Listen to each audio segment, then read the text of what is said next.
예, 제가 지금 와 있는 곳은 경주의 신라 황룡사지입니다. 저 뒤에 경주 시가지가 위치하고 있고요. 바로 저 숲속이 분황사이고, 그리고 분황사 앞쪽으로 이와 같이 황룡사가 넓은 평지에 위치를 하고 있었는데요. 지금 이와 같이 터만 남아 있습니다. 수십 년간 발굴 조사를 통해서 터를 확인하고 지금은 정비를 해 놓은 상태인데, 지금은 이같이 꽃들이 바로 사지를 점유하고 있습니다. 부분적으로 정비가 계속적으로 이루어지고 있는 걸로 판단이 됩니다. 제가 와 있는 곳은 바로 황룡사 9층 목탑이 있었던 목탑지입니다. 삼국유사에도 기록에 나와 있고 어마어마한 높이였죠. 총 64개의 초석이 주변에 위치를 하고 있고, 그 초석 위에 귀등이 올라가 있었을 겁니다. 그리고 하늘로 어마어마한 높이에 목탑이 세워졌고, 그 목탑 위에 서면 바로 주변 경관이 한눈에 들어왔을 걸로 보이는데, 지금은 탑은 남아있지 않고 이와 같이 탑을 세웠던 초석들만 자리를 지키고 있는데요. 그 중에 한가운데 있는 초석입니다. 목탑의 한가운데 있는 초석을 심초석이라고 하는데, 거기에 세워지는 기둥은 심주라고 합니다. 어마어마한 하중을 견뎌야 되기 때문에 상당히 크게 만들어지죠. 그래서 밑에 보면 아주 큰 대형 석재를 기초석으로 올리고 그 위에 심초석을 올렸는데요. 이 심초석은 한때 도난당에 도굴되기도 했습니다. 그런데 제가 오늘 다시 한번 이 심초석을 유심히 보기 위해서 왔는데, 이 심초석 위에 심주가 올려지는데 현재는 파손된 상태입니다. 그 심주를 어떻게 올렸을까 하는 부분인데요.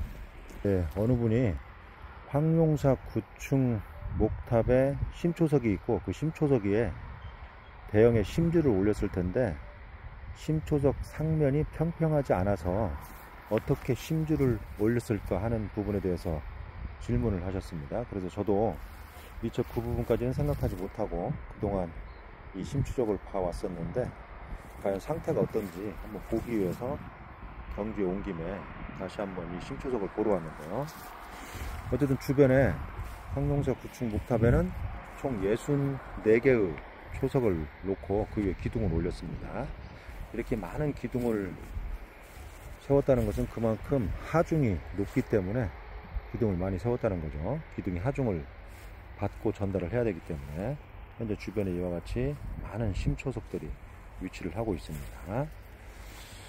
이 심초석은 아직도 쐐기홈을 박았던 그런 흔적까지 남아 있습니다. 그리고 옆에 보면 자른 흔적도 이렇게 있네요. 이 심초석들이 신라 시대 때 이 탑을 만들 때, 그러니까 선덕여왕 때 만들 때부터 사용된 건지, 그 이후에 위치가 옮겨졌거나 변형된 건 또 있을 걸로 보입니다. 그렇지만 전반적으로 신라 시대 때 이와 같이 심초석을 마련해서 그 위에 목탑을 세웠을 걸로 보입니다.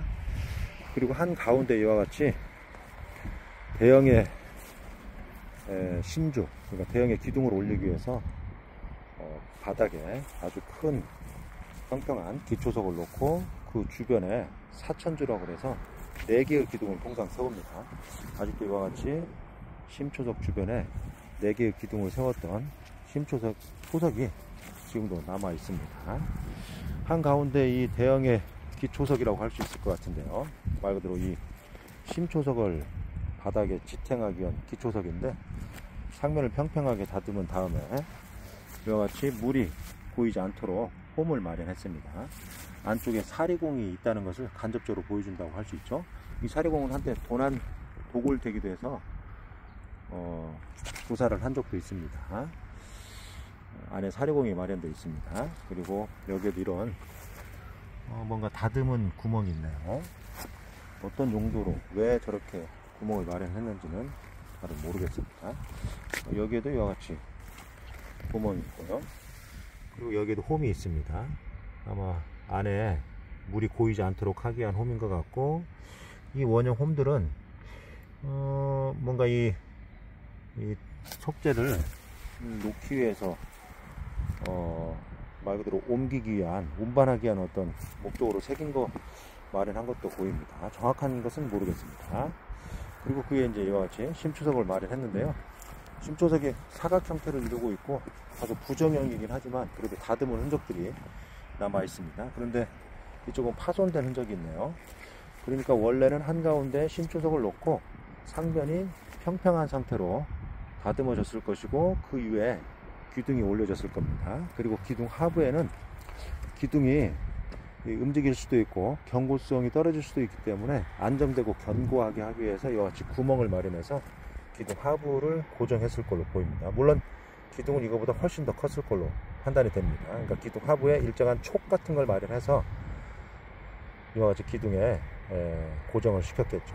뭐 나무로 촉을 마련했을 수 있고 아니면 기둥에 별도로 철로 된 촉을 마련해서 박은 다음에 촉을 바로 이 기둥 구멍, 심초석 구멍에 삽입 고정했을 수도 있을 것 같습니다. 현재 상태는 정확히 알 수 없습니다. 현재 파손된 흔적이 있는 걸로 봐서 어느 시기에 파손된 걸로 보입니다.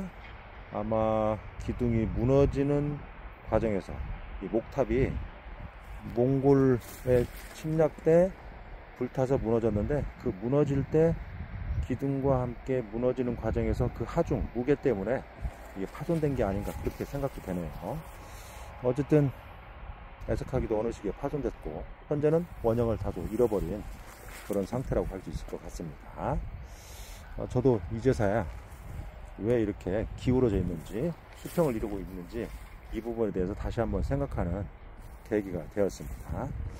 어쨌거나 이 심초석, 우리나라에서 제일 큰 목탑, 신라시대에 제일 큰 목탑이 있었던 신라 사람들의 웅장한 불교 유산을 보여주는 대표적인 문화유산이라고 할 수 있습니다.